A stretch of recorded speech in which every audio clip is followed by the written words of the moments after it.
Bonsoir à tous. Nous sommes en présence du président de GUSR, donc Guadeloupe Unie, solidaire et responsable, président de la communauté d'agglo du Nord Grande-Terre, Basse-Terre, et conseiller départemental. Alors nous sommes en plateau avec Guy Losbar, vous l'aurez compris. Avec lui, nous ferons un tour de la situation. Nous verrons le positionnement des élus du parti politique GUSR et puis certainement il nous donnera son avis en tant qu'élu mais aussi en tant que Guadeloupéen, puisque aujourd'hui nous sommes dans une crise que je dirais sans précédent. Alors quelle solution, quelle sortie? Nous entendrons la voix de Guy Losbar. Bonsoir et merci d'être avec nous.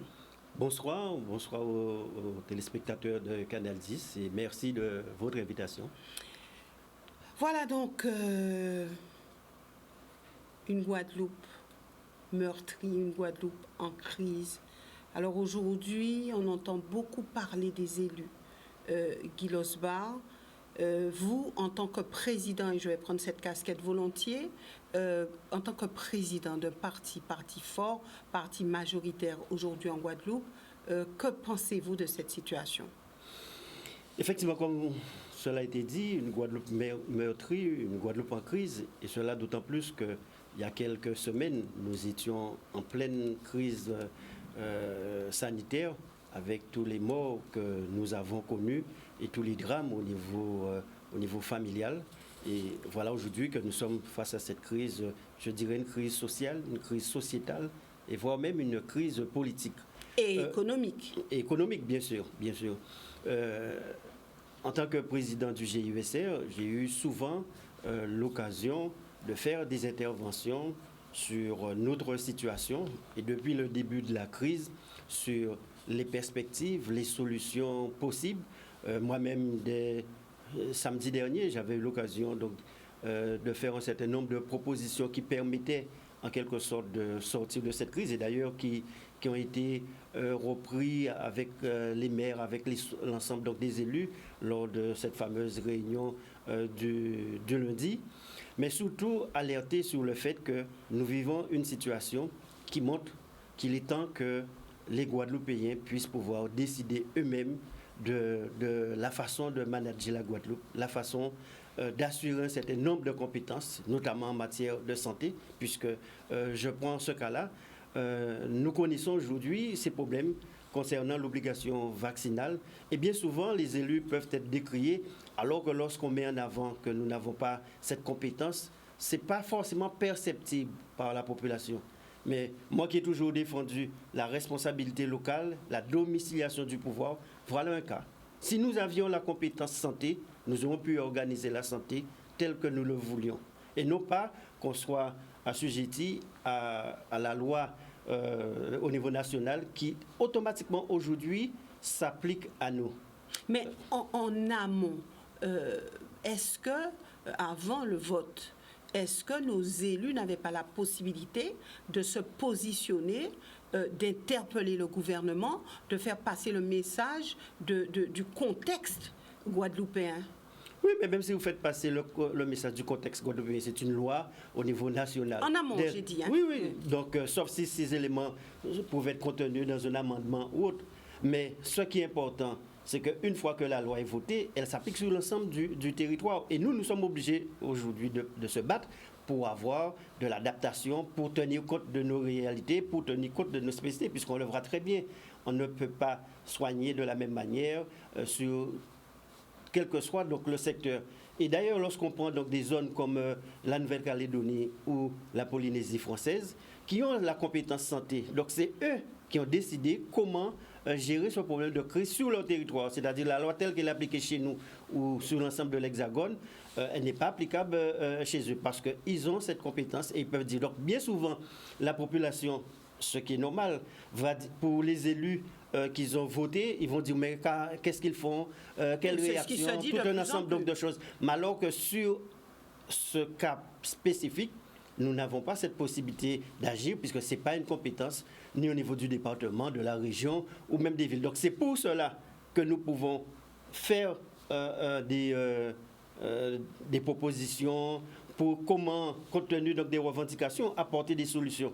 Et c'est ce que moi-même, au niveau donc, du parti, mais avec les autres que nous avons pu contenir lorsque nous disons que même s'il y a obligation vaccinale avec la loi, donc il peut y avoir deux solutions, soit que nous puissions mettre en place des tests tous les 72 heures de manière à garantir la non-contamination des personnes concernées. Nous avons dit d'autres possibilités, d'autres types de vaccins et surtout l'arrêt donc, des sanctions puisqu'on sait qu'il y a à peu près 1200 personnes qui sont concernées. Mais vous avez bien vu que les élus ont présenté cela lundi, mais alors même qu'il y avait une réunion avec le Premier ministre, dès le matin, le président de la République et même le ministre de l'Outre-mer avaient déjà donné donc, le ton, donc qui montre aussi cette non-prise en considération. Alors on parle de 1200 personnes concernant le CHU de Guadeloupe. Oui, enfin, je parle du personnel soignant, c'est un chiffre, je crois que c'est 1451 pour être Alors, plus est-ce qu'on précis. tient compte des personnes qui sont dans les structures médico-sociales? Non, mais aujourd'hui, parce qu'aujourd'hui, il n'y a pas que aujourd'hui, quel que soit le secteur, on peut comprendre qu'il puisse y avoir cette continuité, que vous soyez soignant ou pompier, que vous ne puissiez pas contaminer quelqu'un dans l'exercice de vos fonctions. Et c'est pour ces raisons que je crois que c'est l'État même qui l'a avancé, qu'il y a plus de 80 ou 85% de personnes qui remplissent ces obligations. Mais ce que nous disons, celui qui ne veut pas forcément pouvoir prendre le vaccin, quelles que soient les raisons, qu'il puisse y avoir un palliatif lorsqu'il fait un test tous les 72 heures, 48 heures, en fait, à nous de définir, de manière à s'assurer qu'il n'y ait pas de situation de contamination.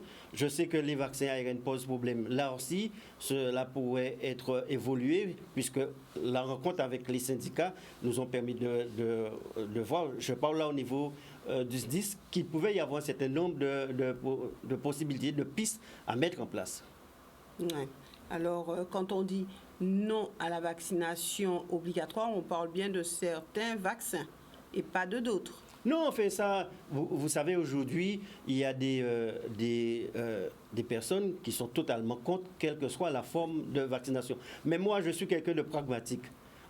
Ce que je veux expliquer, c'est que nous sommes dans un contexte, nous sommes en plus dans un contexte de crise, donc d'y réfléchir, quelles peuvent être les solutions pour au moins, tout en faisant respecter, tout en prenant les mesures par rapport à la préservation sanitaire, mais qu'on puisse quand même continuer à faire fonctionner et assurer l'offre médicale. Puisqu'aujourd'hui, quand le pays est bloqué, on ne peut pas y avoir cette continuité. Beaucoup de personnes n'arrivent pas à se faire dialyser.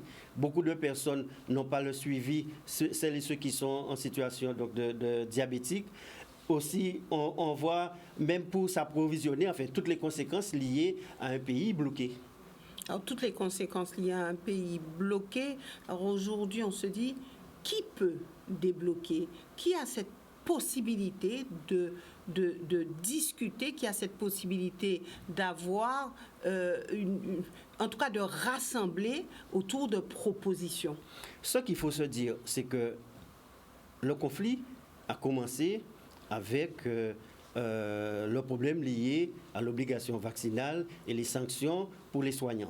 Aujourd'hui, je pense que tout le monde doit être conscient que ce conflit va au-delà. Nous sommes face à une véritable crise de société et aussi politique. Deux choses. Effectivement, nous voyons sur les barrages, il y a tout un ensemble donc, de zones bloquées. On a vu pendant 2 ou 3 nuits qu'il y a eu tout un ensemble d'exactions, d'incendies. Moi-même, j'ai eu l'occasion donc, de désapprouver, de dire qu'en aucun cas, l'incendie ne pouvait permettre une construction, puisque l'incendie, par définition, c'est un symbole de destruction.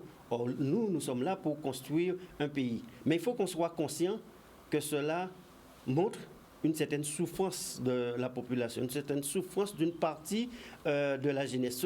Mais au-delà même de la jeunesse, cela montre une sorte de mal-être. On sait très bien que les différents problèmes que nous avons au niveau de la Guadeloupe, qu'ils soient d'origine culturelle, d'origine sociale, d'origine économique en termes d'emploi, mais aussi identitaire. Et aujourd'hui, tout cela fait boule de neige, en quelque sorte, et qui explique cette solution. Donc il est nécessaire qu'il puisse y avoir un dialogue, et il est nécessaire également qu'on puisse voir comment ensemble on peut apporter des solutions sociales, économiques par rapport à cette crise, mais au-delà des solutions politiques.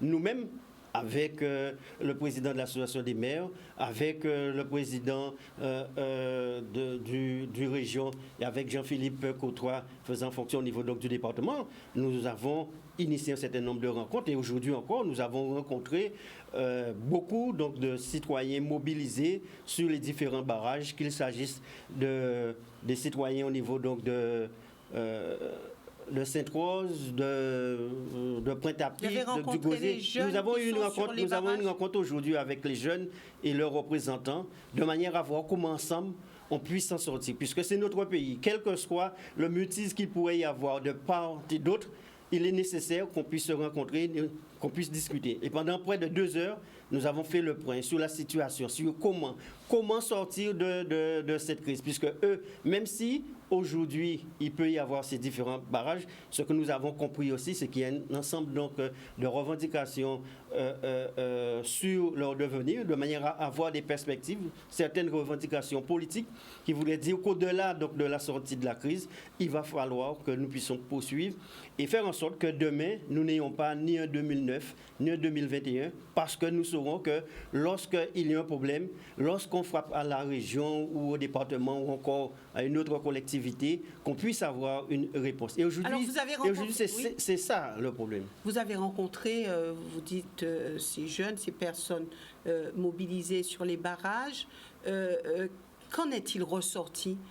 Non, d'abord, ils ont exprimé leur entière mobilisation, leur détermination, mais aussi leur volonté de pouvoir apporter qu'il puisse y avoir des solutions. Je pense qu'aujourd'hui, tout le monde est conscient qu'on ne peut demeurer dans cette situation quasi insurrectionnelle. Mais en tout cas, il ne s'agit pas de sortir pour sortir. Il est important que nous puissions sortir avec des solutions immédiates, mais aussi avec des perspectives à long terme. Il faut le reconnaître, puisqu'il y a un problème donc, de perspective. Aujourd'hui, beaucoup, au niveau de la Guadeloupe, n'ont pas cette perspective. Et à partir de ce moment-là, il y a une sorte de désespoir qui se crée. Et c'est notre rôle, en tant que politique, de pouvoir trouver donc, les solutions. Mais pour trouver les solutions, et ce que nous voulons, c'est de trouver des gens ensemble. Nous l'avions dit, j'ai eu l'occasion d'expliquer encore aujourd'hui, que lorsque déjà, région, département, nous nous mettions ensemble, contrat de gouvernance, etc., c'est pour qu'ensemble nous puissions apporter les solutions. Mais aujourd'hui, cela doit se faire avec les maires et on doit avoir une autre image, une autre vision. On doit pouvoir, je dirais, construire ensemble ce nouveau Guadeloupe. Alors, comment justement construire cet autre visage, puisque on sait qu'il y a une défiance vis-à-vis des élus. Vous voyez un petit peu tout ce qui circule concernant les élus. Comment redonner confiance? Comment emmener toutes ces personnes à comprendre qu'ils peuvent faire avec vous ou que vous pouvez faire avec eux? Mais une défiance vis-à-vis donc des élus, mais c'est le système actuel qui le permet. Comment voulez-vous que vous ayez voté pour quelqu'un et qu'il puisse vous dire que je ne peux pas faire, je ne suis pas compétent, ou etc. Alors que c'est ce qui est vrai. Quand vous allez voir, on va vous dire que ce n'est pas le maire, c'est le président et autres. On a eu l'occasion 1000 fois de s'expliquer sur ce millefeuille, sur cette complexité. Mais en plus, au-delà de la complexité, c'est le fait que vous puissiez dire, vous avez donc des élus, ils vous disent donc concernant passe vaccinal et tout, on ne peut pas agir. Donc c'est pour cela, fort de cette situation, de ce constat, je pense que au moins cette crise permet à chaque Guadeloupéen de comprendre que sur certaines choses, il faut que mes décisions soient prises au niveau local, que mes décisions soient prises ici. En termes de compétences, on ne peut pas, il y a des compétences, une politique de santé qu'on va mettre en place en Guadeloupe qui ne pourra pas être identique à celui qu'on va mettre en place sur notre territoire. Dans plusieurs domaines. Attendez, dans plusieurs domaines. Mais ce que je dis, c'est que cela doit se co-construire. Nous avons dit qu'il va falloir faire cet échange avec les citoyens, avec les différents acteurs, pour qu'ensemble nous puissions dire oui, nous devons faire la santé différemment, mais qui j'en doit y faire. Donc la population aujourd'hui vous a enlevé toute possibilité, tout pouvoir d'agir? La population ne nous a jamais enlevé de pouvoir. Au contraire, puisque je viens de vous dire qu'ils votent. À partir du moment qu'ils votent, c'est pour que vous puissiez les défendre au mieux. La seule chose qu'il y a, c'est que c'est difficile pour cette population de comprendre à certains moments que sur tel dossier, vous n'avez pas les moyens de pouvoir d'agir. Sur tel autre dossier, vous n'avez pas les moyens d'agir. Donc, ce qui est important, c'est que moi, j'ai toujours milité en ce sens, c'est de pouvoir dire oui, voilà, donc c'est en compétence à l'État, mais comme les décisions qui sont prises ne correspondent pas forcément à nos besoins, à nos réalités, à nos spécificités, il faudrait que pour telle compétence, que nous puissions intervenir. Alors c'est bien ce que je dis, je reformule en disant que la population nous a enlevé toute possibilité, tout pouvoir d'agir. Je reviens à cette consultation de 2003 et même après, lorsqu'il y a eu des appels de la part des élus pour un changement de statut de la Guadeloupe, ne serait-ce qu'une évolution institutionnelle où cette population a eu à dire non et où ça n'a pas eu à prendre pendant quelques années.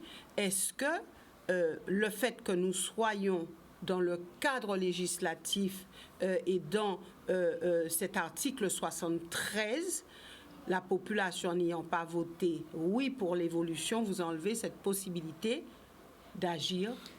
Non, vous savez, 2003, il y a 18 ans qu'il y a eu cette consultation. Depuis, la population a évolué sur un plan de société, mais sur un plan de la perception même.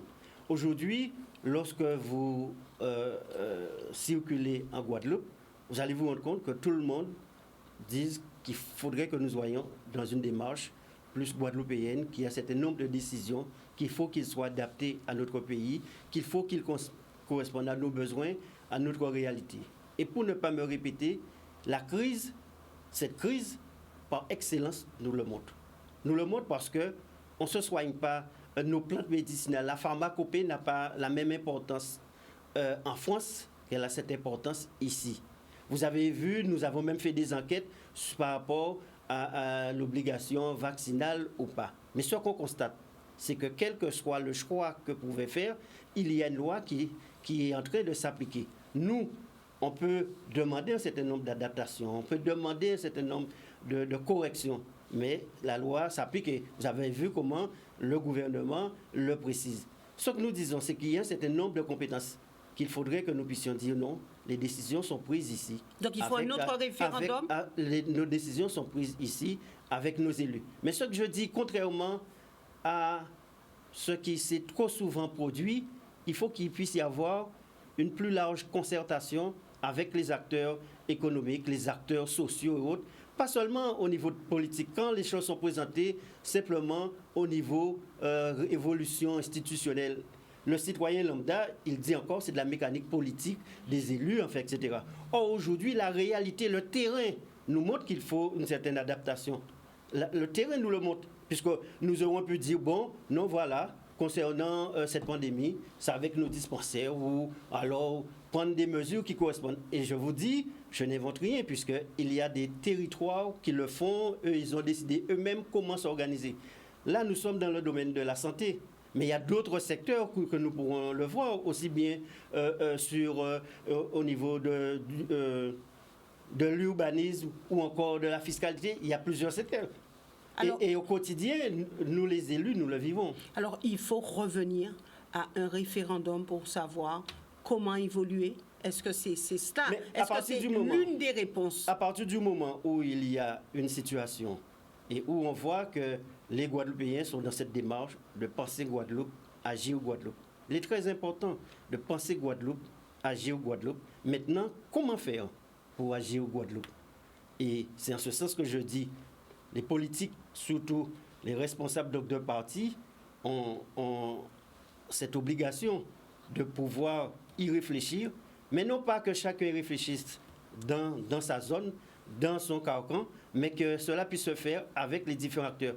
Puisque quand on voit sur les différents barrages ou même dans le discours au niveau de la population, on sent ce besoin. Aujourd'hui, qu'est-ce qu'ils vont se dire? Mais pourquoi les élus, pourquoi leur donner cette responsabilité? Mais n'empêche qu'on se rend compte que quelle que soit une décision, il faut attendre 8000 km pour obtenir une satisfaction ou pas, et on voit bien parfois qu'il n'y a pas forcément de réponse qui correspondent à la réalité, à cette crise. Donc cette nécessité, qu'il y ait une domiciliation du pouvoir au niveau local sur un certain nombre de questions, premièrement. Deuxièmement, que cela se fasse en toute concertation et que cela se fasse pour donner une vision, pour donner une perspective au niveau donc, du pays. Puisque le plus gros problème aujourd'hui en Guadeloupe, c'est ce manque d'espoir, c'est ce désespoir, ce manque de confiance dans les élites, qu'ils soient politiques, économiques, et voire parfois même syndicales aussi, c'est ce manque de confiance. Or, si on veut construire un pays, si on veut pouvoir avancer, il faut qu'on puisse avoir des perspectives, il faut qu'on puisse avoir une vision, savoir où nous allons. Et cela nécessite que les Guadeloupéens fassent un nouveau peuple, qu'ils fassent peuple, c'est-à-dire aussi bien celles et ceux qui manifestent leur désespoir, ceux qui interviennent au niveau économique, que ceux qui ont en charge la gestion donc, de collectivités ou d'institutions. Il est nécessaire que nous puissions faire peuple et que nous soyons dans une même dynamique. Alors, faire peuple, lorsqu'on analyse, et j'y vais franco, Guy Losbar, la situation actuelle où on voit que plutôt des divisions que des rassemblements, alors que nous sommes dans une situation extrêmement difficile et délicate, est-ce qu'on peut penser aujourd'hui faire peuple, puisqu'à l'intérieur d'une crise sans précédent, on voit bon nombre de divisions. Les uns et les autres sont contre. Alors je suis contre, vous êtes pour, mais je suis contre vous. Vous êtes contre, je suis contre vous. Enfin, on voit plus de divisions que de rassemblements. Non, je ne partage pas ce point de vue, parce que nous ne sommes pas en série, donc il ne faudrait pas, et je ne pense pas que ce soit une bonne chose pour l'humanité si tout le monde disait, vous avez des milliards de personnes qui disaient la même chose. Nous sommes en démocratie, chacun doit pouvoir exprimer. Mais quand je dis faire peuple, c'est déjà qu'il y ait une plus grande unité au niveau donc, de l'ensemble des élus. Et quels que soient les résultats que cela a pu donner, on a pu voir, puisque moi-même, j'ai fait en sorte que tout le monde puisse se regrouper. Ils vont rencontrer ministres ou présidents, etc., qui ont un seul discours. Que tout le monde, nous soyons d'accord avec les propositions. Quand nous rencontrons aujourd'hui les citoyens mobilisés sur le barrage, c'est que ça montre que, quelles que soient les revendications, quelle que soit la détermination, quels que soient les griefs qu'on pourrait faire au niveau donc, des élus, il y a cette volonté qu'on puisse ensemble réfléchir et mettre en avant l'intérêt supérieur de la Guadeloupe. Il est vrai que chacun a ses obligations, ses priorités, mais ce qui est important aujourd'hui et ce qui me satisfait déjà dans l'analyse de cette crise, il y a cette nécessité que nous soyons dans une dynamique, dans une façon de penser dans notre pays et que demain nous puissions agir au Guadeloupe. Et cela nécessite que les élus aussi fassent leur mea culpa, fassent le point sur les politiques publiques qui ont été mises en place ou pas, puisque tout ne peut pas être non plus de la responsabilité donc de l'État ou du fait que nous n'ayons pas des compétences. Il y a aussi des politiques publiques que nous devrions revoir,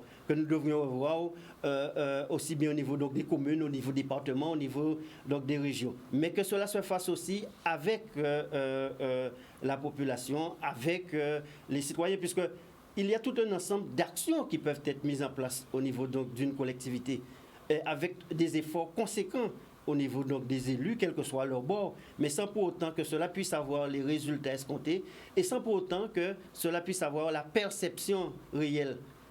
Et quel que soit je veux dire, l'activité, qu'on soit simple citoyen, qu'on soit élu, il faut avant tout que nous soyons dans une démarche guadeloupéenne. Alors, en période de crise, il faut se mettre ensemble, il faut se serrer les coudes. Et ça, on dit que les Guadeloupéens savent faire, et les élus certainement aussi.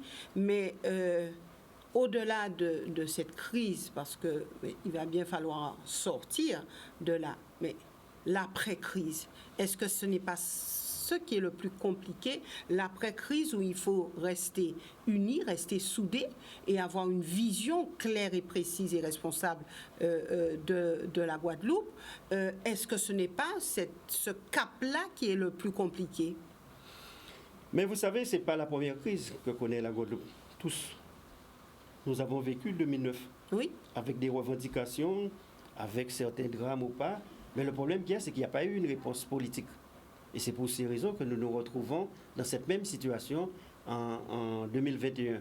Aujourd'hui, il est nécessaire de sortir de cette crise, puisque beaucoup de gens souffrent, je ne vais pas reprendre, au-delà de l'aspect professionnel, mais il y a des gens qui sont chez eux-mêmes, ne peuvent pas s'alimenter, ne peuvent pas vivre convenablement. mais aussi avec les conséquences économiques sur le tourisme, sur l'économie, etc. Donc il va falloir sortir de cette crise. Mais en sortant de cette crise, il faudrait que dorénavant, que nous puissions donner des perspectives, puisque celles et ceux qui interviennent par désespoir, par mécontentement, par ras-le-bol, la sortie de la crise doit pouvoir donner d'autres perspectives. Et c'est en ce sens que je disais qu'il faut des réponses politiques. Des réponses politiques, c'est-à-dire il faut qu'il puisse y avoir cette évolution permettant que nous puissions assumer des compétences et que nous soyons en phase avec notre réalité, que nous n'ayons pas à attendre une loi de 8000 km, peut-être qui ne corresponde pas forcément à nos besoins, à ce qu'il faudrait pour le pays. Mais avant que cela se mette en place, dès le lendemain de la crise, il faut pouvoir travailler ensemble. Et c'est ce que ce matin, au cours de la réunion, nous disions, c'est ce que je vous dis encore, il faut que département, région, lorsqu'on met en place le contrat de gouvernance concertée, c'est pour que dès maintenant, qu'il n'y ait pas tirer sur l'autre, que nous soyons ensemble, que nous soyons en communion pour faire avancer les choses. Mais lorsqu'on prend le gros problème qu'il y a pour les jeunes, c'est principalement un problème d'emploi. Donc il faut des perspectives économiques, mais il faut des perspectives en termes d'insertion. Et très souvent, une municipalité va agir sur les jeunes de sa commune, etc. Est-ce qu'il n'y a pas un paradoxe ? Et là aussi, il faut qu'il y ait un autre état d'esprit. Un autre état d'esprit, aussi bien au niveau donc, des dirigeants, mais aussi bien avec les différents acteurs sur le terrain, acteurs sociaux. Mais est-ce qu'il n'y a pas un paradoxe ? Et c'est cela qu'il faut mettre en place dès maintenant. Et aujourd'hui, indépendamment de toute compétence, cela ne dépend que de notre volonté, que de notre engagement commun. Est-ce qu'il n'y a pas un paradoxe ? Parce que lorsqu'on regarde le chaos social, le chaos économique, comment aborder cette notion de perspective ? Mais vous savez, si vous devriez vous dire, vous êtes soit un élu, un chef d'entreprise ou un responsable d'association, et vous dites comme il y a un chaos, vous croisez les bois et vous attendez. Non, c'est pas ma nature. Si je suis investi politiquement, c'est parce que je pense que demain peut être meilleur pour le pays et que moi, personnellement, je dois apporter ma contribution. Peut-être que mes actions, mes interventions, mes propos ne sont pas toujours perçus comme il faudrait, mais je suis dans cette démarche et je me dis que non, au contraire, il va falloir que sur un plan politique, que nous puissions évoluer sur un plan institutionnel et autres, mais en attendant cette évolution, dès demain, dès le lendemain de la crise, il y a un certain nombre d'actions qui sont possibles au niveau donc, du département, qui sont possibles au niveau de la région, qui sont possibles au niveau donc, des villes, mais cela nécessite que nous soyons tous dans un autre état d'esprit, que les politiques publiques soient recentrées totalement par rapport à ces besoins et surtout redonner cet espoir, puisque cela ne peut pas aboutir si vous avez un pays où, quelles que soient les élites politiques, responsables, religieux et autres, sont totalement décriées. Donc, c'est notre rôle aussi, quand c'est nécessaire de faire le mea culpa, mais aussi de trouver les bonnes pistes, les bonnes stratégies pour redonner cet espoir. Puisque je suis convaincu, quand une jeunesse n'a pas de perspective, quand une jeunesse n'a pas donc confiance, quand une jeunesse n'a pas cet espoir pour se dire que demain, dans un mois, dans 5 ans, ce sera meilleur, mécaniquement, nous obtenons donc des situations et des crises où on exprime un ras-le-bol. Aujourd'hui, on voit que les élus, alors la population parle de ces élus, les élus disent oui, mais nous ne sommes pas entendus par l'État. Les élus disent aussi que l'État a mal géré cette crise sanitaire. Et alors, qu'en pensez-vous ? Est-ce que vous êtes sur cette longueur d'onde ? L'État a beaucoup de tort dans cette situation. Je suis dans président de parti solidaire et responsable. Solidaire voulait dire que nous devrions agir en commun, qu'il y ait cette solidarité qui doit s'exprimer, d'autant plus que de par notre origine, de par notre culture, de par notre situation géographique en tant qu'île, cela s'impose, la solidarité. Et cela doit pouvoir s'amplifier et cela doit être une valeur défendue. Mais quand je dis responsable, c'est-à-dire chacun, qu'il soit élu ou pas élu, il a cette responsabilité à prendre. Il y a des responsabilités qui incombent à l'État. Il y a des responsabilités qui incombent à nous-mêmes. Quand je dis en termes de compétences, en fait, etc., nous avons été interrogés, nous avions dit que nous voulions rester dans le droit commun et effectivement, l'État agit dans le cadre du droit commun. Aujourd'hui, les choses ont évolué. Beaucoup de Guadeloupéens ont pris conscience qu'ils ne peuvent pas demander à ce que les mêmes textes qui s'applique en Bretagne s'applique de la même manière en Guadeloupe. Et on le voit sur ce problème d'obligation vaccinale. Mais il y a tout un ensemble de responsabilités que nous devrions prendre, puisque pour cela, il faut d'abord que nous puissions croire en nous. Il faut qu'on puisse croire que la Guadeloupe a des possibilités. Il faut qu'on puisse croire que la Guadeloupe a des potentialités. Il faut qu'on puisse croire aux Guadeloupéens. Et c'est notre rôle suprême quand vous êtes élu, en plus responsable d'un parti, vous avez cette obligation de pouvoir agir. Très souvent, je le dis, je parle de responsabilité, de domiciliation.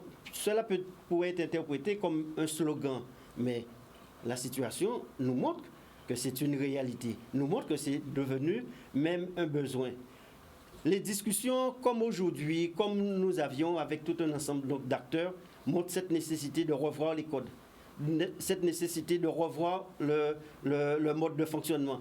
En même temps, vous avez une population qui va décrier les élus, mais cette même population, quand il y a un souci, il appelle au niveau donc des élus. Cette même population qui va vous dire que l'élu ne sert à rien, dès lors qu'il y a un problème, il va vous dire mais parce que cette population dit aussi nous avons voté pour les élus. Que fait l'élu? Donc c'est pour cela que je vous dis qu'il faut pouvoir réconcilier les choses, redéfinir les choses dans un cadre nouveau. D'accord. Et comment, alors la vraie question, comment s'en sortir? Mais la vraie question, comment s'en sortir, c'est de pouvoir faire la bonne analyse d'une situation. Une situation de crise ne peut pas perdurer. Donc cela fait 2 semaines que nous sommes en crise. Nous ne pouvons rester indéfiniment en crise. Mais si nous ne tirons pas les bonnes leçons de cette situation, nous allons nous retrouver peut-être dans 1 an, dans 5 ans ou dans 10 ans dans une même situation. Il n'y a aucun intérêt pour la Guadeloupe de se retrouver tous les 2 ans, tous les 3 ans dans cette situation. C'est pour cela que je vous dis qu'il y a l'analyse de la situation à faire, comment sortir de cette crise. Il y a des mesures immédiates dès le lendemain qu'il faut mettre en place, mais il y a aussi des mesures plus à long terme, et ce sont les solutions politiques, je vous disais, pour que demain, nous ayons un tel problème, nous n'ayons pas à dire qu'a fait l'État, qu'a fait le Premier ministre, qu'a fait le président, qu'a fait le ministre, etc. Donc pour qu'on puisse dire, effectivement, lorsqu'on va dire, mais qu'a fait le président de région, ou qu'a fait et le président du département, ou voire le maire, que celui-là ou celle-là soit en parfaite situation de pouvoir agir. Donc aujourd'hui, c'est pas le cas. Et comme c'est pas le cas, je vous dis, c'est difficile pour une population de dire j'ai voté pour celui-là et pourtant il me dit qu'il faut aller voir le ministre, il faut aller voir tel autre. Nos parlementaires et responsables de collectivités ont rencontré le Premier ministre. Est-ce que vous êtes satisfait de la réponse qui a été portée à travers cet échange? Je ne suis pas satisfait de la réponse, mais je ne suis pas satisfait non plus sur la forme, puisque les parlementaires et les élus avaient rendez-vous à 18h avec le Premier ministre, et le président de la République et le ministre de l'Outre-mer, dès le matin, avaient déjà donné quel était le cadre, etc. Alors que la réunion n'avait pas encore eu lieu. Donc j'ai eu l'occasion avec les collègues de pouvoir dire cela. Et effectivement, sur la forme et sur le fond, en aucun cas, on ne pouvait avoir des résultats. Alors, que pouvez-vous faire?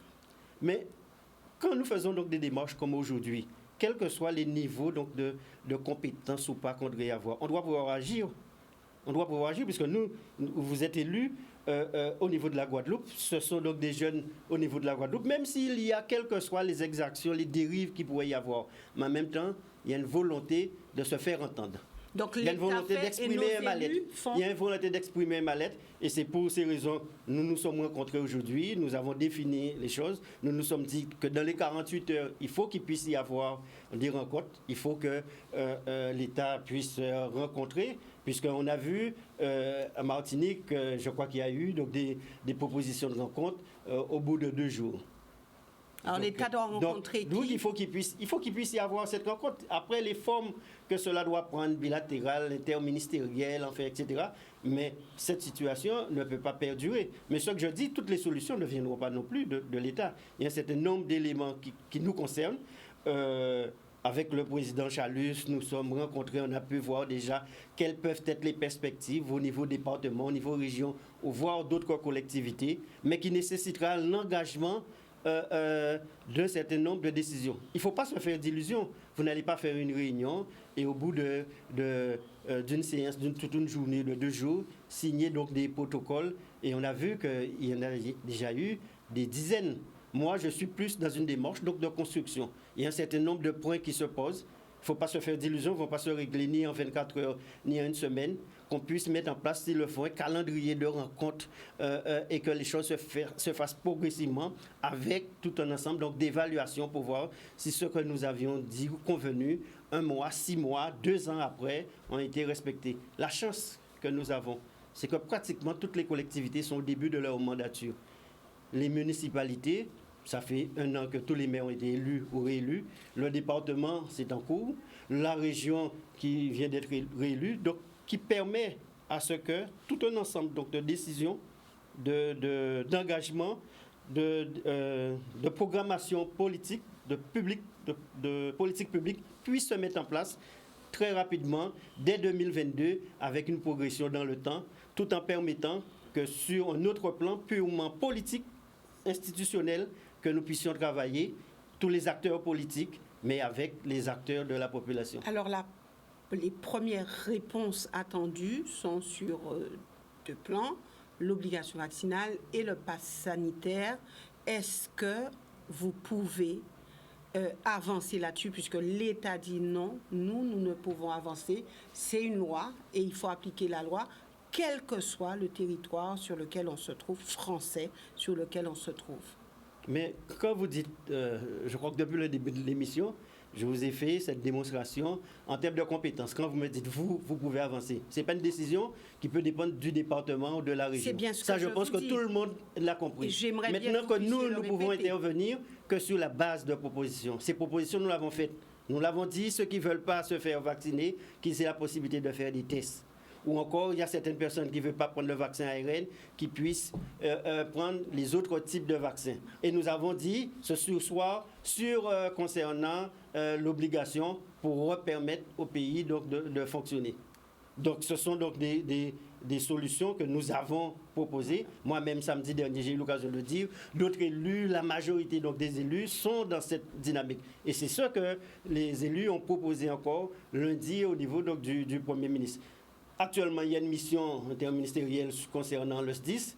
Donc, nous verrons qu'est-ce que cela va donner, si ces propositions sont retenues et si ces propositions puissent aller à l'ensemble des personnes concernées.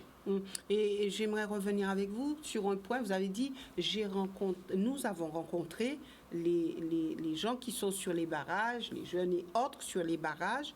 Est-ce qu'il y a cette volonté de lever les barrages? Est-ce que vous avez le sentiment que vous êtes arrivé à convaincre, à dire nous ferons avec vous, mais il faut débloquer la Guadeloupe? Est-ce que ça a été votre message et qui a été entendu? Il était très important dans un premier temps de s'entendre, de s'écouter et ensuite de se comprendre. Aujourd'hui, il est vrai qu'il y a un collectif, qui est un intersyndical, sous lequel il y a ensuite la mobilisation au niveau donc, des barrages, qui ont un certain nombre de revendications. Donc ce que nous voulons, c'est que le pays ne soit pas sous le poids donc, de violence, d'exactions, etc. Mais ce que nous avions convenu, c'est que dans les 48 heures, pour qu'il puisse y avoir une négociation, dans les 48 heures, qu'il puisse y avoir ce dialogue et pour qu'on puisse sortir de cette situation. C'est cet engagement que les élus ont pris avec l'ensemble des acteurs, tout en sachant très bien que cette décision concernant la négociation ou autre ne dépend pas uniquement de nous, élus, ça dépend aussi de l'État, puisque sur un certain nombre d'éléments, seul l'État peut intervenir, notamment sur les aspects sanitaires. D'accord. Vous avez pris la tâche du préfet pour les prochaines rencontres? Non, on a d'abord, dans un premier temps, il était important que les Guadeloupéens puissent se rencontrer, qu'ils soient sur des barrages, qu'ils soient élus, qu'ils soient mobilisés, qu'on puisse se rencontrer, qu'on puisse discuter, qu'on puisse se dire il faut qu'on sorte le pays de cette situation. Mais on sait très bien qu'il y a des points de nœud qui ne dépendent pas uniquement de notre volonté.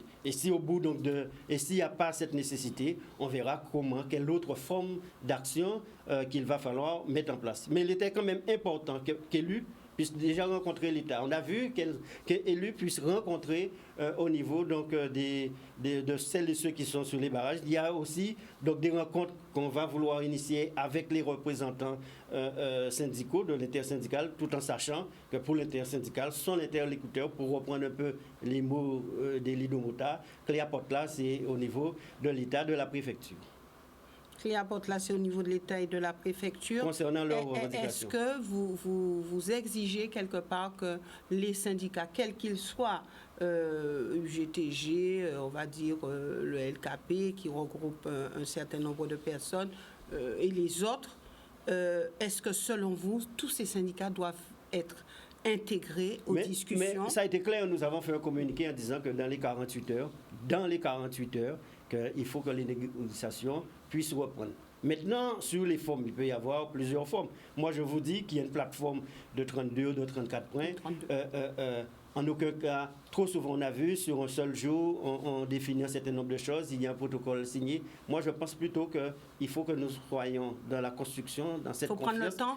Et que, pas le temps pour le temps, mais que les choses soient peut-être, qu'il y ait une méthode, que les choses soient définies et qu'au fur et à mesure, on progresse sur un certain nombre de choses. Puisqu'il y a des actions qui très rapidement peuvent se mettre en place. Il y a d'autres actions qui nécessitent une conception, un aménagement, une correction d'un certain nombre de choses pour qu'on puisse avancer. Voilà, donc nous aurons à vous suivre sur ces différentes rencontres pour savoir au coup par coup ce qui se passe et que les Guadeloupéens sachent comment ça a avancé, mais surtout à quoi s'attendre dans les jours et les semaines à venir. Donc, vous dites que les choses peuvent être réglées peut-être assez rapidement.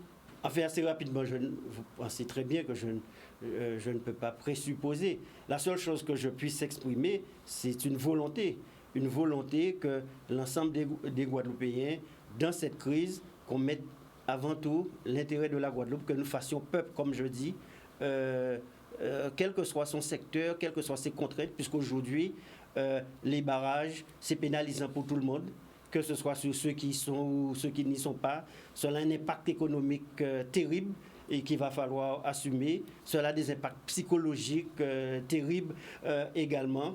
Il s'agit d'une crise au-delà de l'aspect économique social.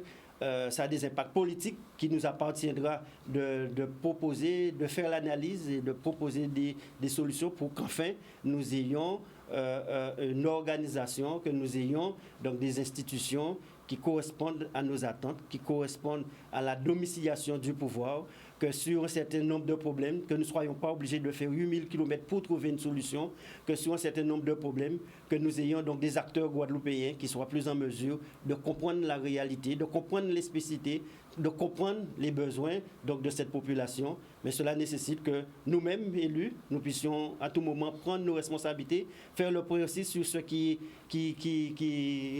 va et ce qui ne peut pas y aller, puisque je crois qu'en matière de la jeunesse au niveau de la région, il y a tout un ensemble de réalisations, de possibilités, d'actions, mais qui ne sont pas toujours perçues et qui ne sont pas toujours connues comme il le faut. Et hier encore, avec le président Chalus, nous en parlions. Le message à faire passer ce soir, les élus guadeloupéens sont en marche. Le message à faire passer, c'est que nous avons rencontré déjà une partie de la population, en tout cas des représentants, donc des citoyens mobilisés sur les différents barrages, de manière à ce qu'on puisse se dire, quelle que soit la gravité des choses, il faut qu'on puisse faire preuve de responsabilité, de sang-froid par rapport à cette situation. Nous avons également dit que sur le problème de Bouliki, il va falloir des éclaircissements pour que nous sachions effectivement ce qui s'est passé hier soir à Bouliki. Et ce que nous demandons, c'est que dans les 48 heures, que les rencontres puissent commencer au niveau de l'État, au niveau de l'ensemble, pour que très rapidement nous puissions sortir de cette situation. Mais comme j'ai eu l'occasion de vous le dire, il ne s'agit pas simplement de sortir d'une crise par n'importe quel moyen pour que demain nous soyons dans une situation de blocage ou de non-fonctionnement, puisqu'il va falloir assumer déjà les conséquences économiques, les conséquences au niveau social, et surtout, il sera nécessaire qu'ensemble, Guadeloupéens, que nous puissions penser Guadeloupe, agir Guadeloupe avec avec donc des réponses politiques dans les mois et années à venir. Et puis, le mot de la fin, aux Guadeloupéens, faites confiance à vos élus. Ils sont là pour vous. Non, au-delà donc des élus, ce que je voudrais dire aux Guadeloupéens, en pareille circonstance, il est nécessaire que nous soyons rassemblés, nécessaire que nous soyons solidaires. Il est nécessaire aussi, comme je le dis, que nous fassions peuple et que, quelles que soient les circonstances, avant tout, qu'on mette en avant les intérêts supérieurs de notre Guadeloupe. Merci Guy Losbar d'être venu sur ce plateau. Nous aurons bien sûr l'occasion de continuer à faire des points, à recevoir les élus pour savoir un petit peu comment s'en sortir, quelles sont les propositions et surtout parler aux Guadeloupéens puisque cette population a demandé à voir ces élus, à ce que les élus leur parlent. Donc nous essaierons de poursuivre pour entendre la voix des élus guadeloupéens. Mais tous les élus se sont toujours exprimés. Enfin, moi-même, depuis samedi, il n'y a pas un jour où il n'y a pas cette expression qui se manifeste. Et puis, nous allons poursuivre dans ce voie. Mais au-delà des expressions de venir sur les plateaux, ce qui est sous tout important, c'est qu'il puisse y avoir des rencontres comme ce matin, comme celle que nous avions eue hier, avec les différents acteurs pour qu'on puisse trouver donc, des solutions pour aujourd'hui et pour demain. Merci à vous d'être venus sur ce plateau. Merci aussi à vous, téléspectateurs, de nous avoir suivis.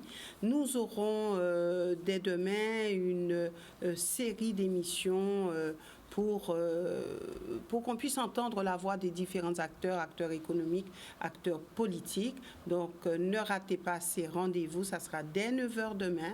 Excellente soirée à tous.